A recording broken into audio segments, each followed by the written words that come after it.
to a hairpin, left one in. Action from the final round of the Zestino Tyres WA Rally Championship, the Make Smoking History Experts Cup. The forest around the southwest town of Collie in Perth, Western Australia, the host for the majority of teams. This is their favourite round. The stages a brilliant mix of fast-flowing forestry roads and tight, twisty tracks. This weekend saw several crews missing from the series for some time, dusting off their race suits to run in this well-sorted event. Outright contender Brad Markovic jumping behind the wheel of a Maximum Motorsport WRX. Doug Tostovan dragging out his old but still very competitive legacy. Newcomer Peter Major debuting a new mount, all lining up for a crack at this year's rally. 3 stages run twice, a competitive distance of 111 kilometres. This compact event always providing a great challenge and super close rallying. Testament to the popularity of the sport in WA at the moment, a big field of just under 40 cars making the start line. Conditions nearly perfect. This event traditionally run in the winter months. The change to October working a treat with the roads holding up brilliantly. 4, 3, 2, 1, go. Right 10, 50, right 8, then 8 here. To a turn, right 8, tightens to a 7, late in.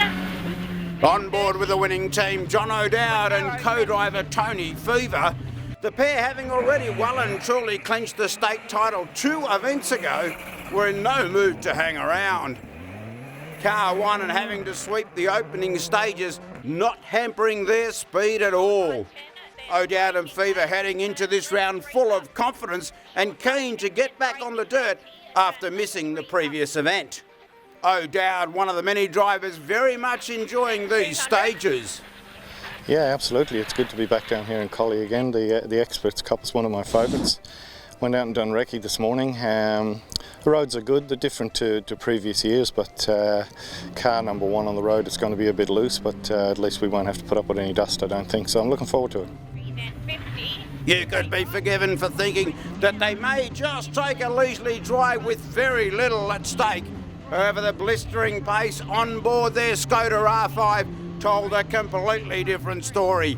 Easily taking all 3 loose opening sections, the Skoda pairing in devastating form and opening a 1 minute and 1 second margin heading into the midpoint service.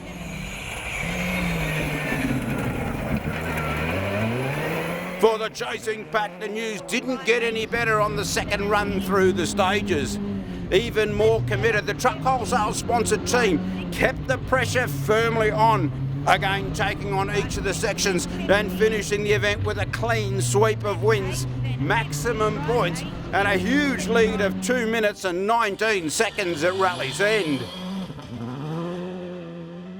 If there was any uncertainty as to the outright speed of this pairing, they left little doubt as they completely dominated a well-stacked field.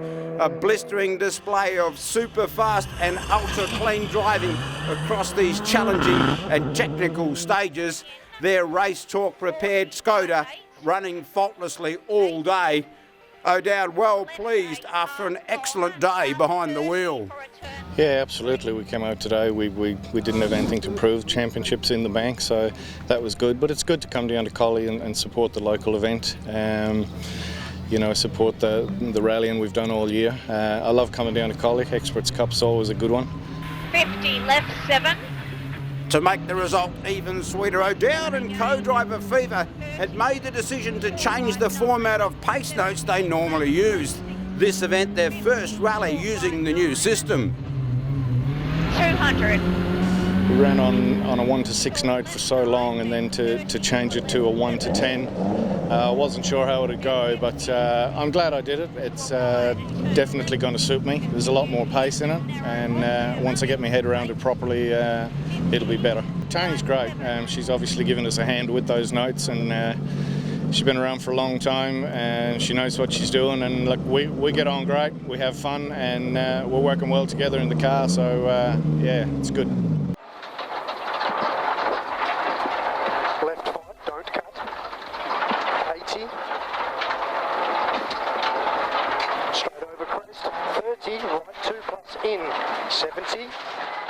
the Steve Oxley-Michael Woods combination. Another team keen to take on the test of these Collie roads.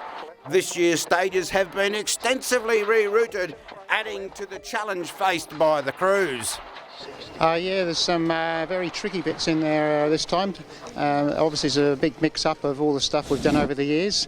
They've put it into a totally new order, and of course your memory's trying to think backwards, which is a bad thing on some of it. There's a few nice fast-flowing bits as always, but there's a lot of quite technical 90-degree corners and hairpin corners, and I think there'll be lots of overshoots for people in this rally. Yeah, hope they've made good notes. Good notes indeed. He and his co-driver settling into a great rhythm across the 3 opening runs. They would be in a tight battle with CSE and Glennie, and although not quite able to match the front-running pace, the number 5 Subaru taking second place outright into the service, albeit by just 2.9 seconds.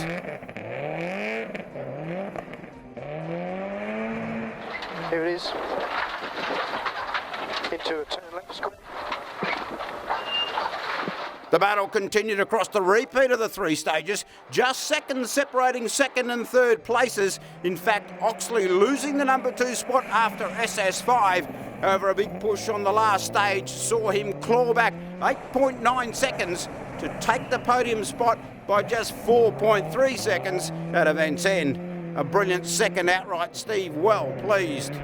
Oh yeah, fantastic event. We've had a great day's rallying. 6 very good stages. Very technical, quite a few hairpins in there and very slippy in the early parts of the first 3 stages.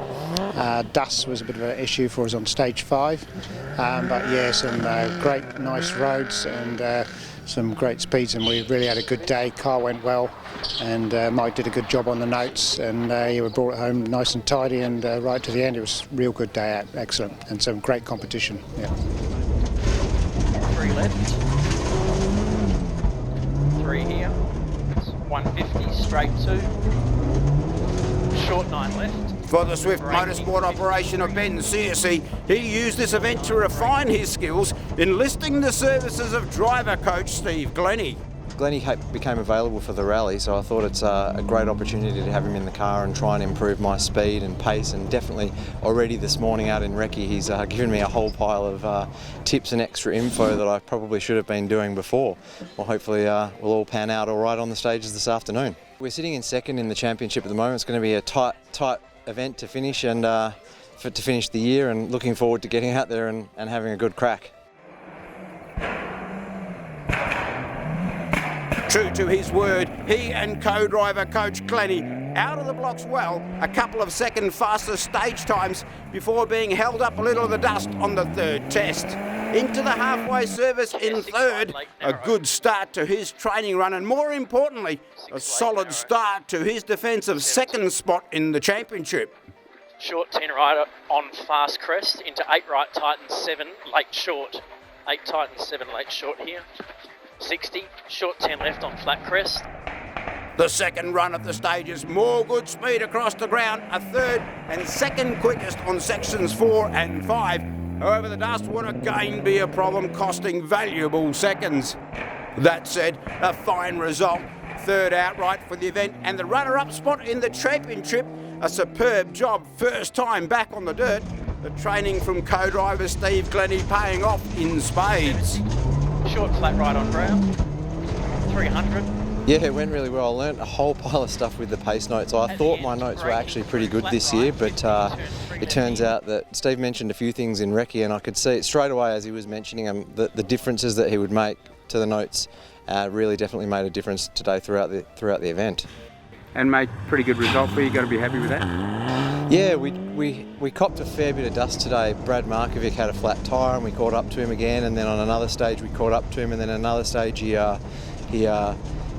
stalled it on the start line there and dropped about 40 seconds. And so we followed his dust again and again and again. And yeah, so eventually we've ended up 3rd today. Good drive by Steve Oxley. He got us in 2nd, and Johnny O'Dowd, of course, took the win. And made pretty good rally, great roads down here.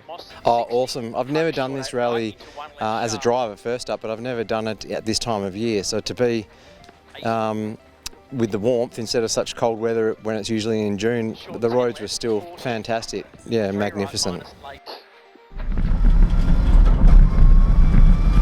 For the returning Brad Markovic, it would be all about having fun. Been a long time coming. We've been out of the sport for a year and a half, and obviously since the back issues and bits and pieces of the Forest Rally last year, which we had a great event to finish, and we thought that might be the end of my rallying career at that stage, but we never say never, and something Glenn, Dean and myself had spoken about for the last 12 months about just picking an event and maybe coming back for a little bit of fun. And it's great to be down for Collie because the roads down here are amazing. It's close to home as well, and the support down here is amazing, and great to be back out there. Dean had a casting around, which he's kindly decided to pull a few cobwebs off it and dust it off and let us use it, so looking for a great day. Fourth outright for the event, not a bad day, however it came with its challenges. A puncture late on the opening stage costing well over 1 minute and 30 seconds. He and co-driver Glenn McNeil bouncing back with the second fastest time on the third stage. They quickly followed that up with another second quickest before a throttle issue on the start line of the fifth test cost them 40 seconds. No doubt in amongst the issues there was plenty of fun. The 3 second quickest stage times testament to Brad still being able to run at the pointy end. Let's hope we see more of these guys in the future.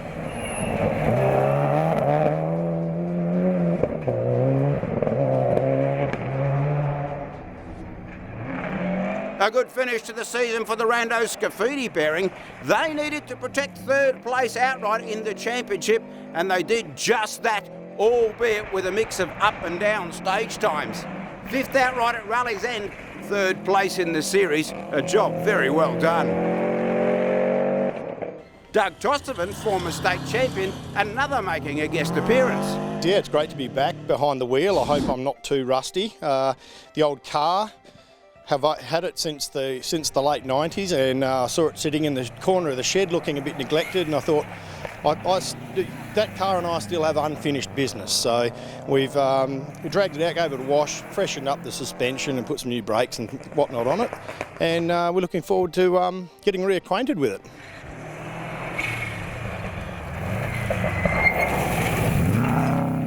Six clean stages to come back with, although in some cases such as this, a little more sideways than he would have liked. Is this Andy McDonald? Yep, this is Andy McDonald. Sixth place into the final service and plenty to reminisce about. 150, right four short.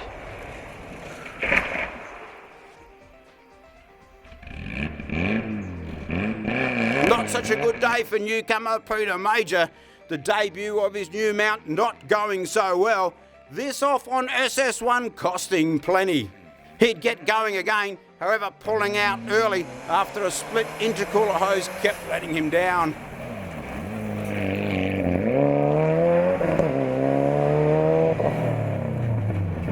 Another with an event to forget, Cody Reynolds, top 6 times on the first loop before going off and out on special stage 4.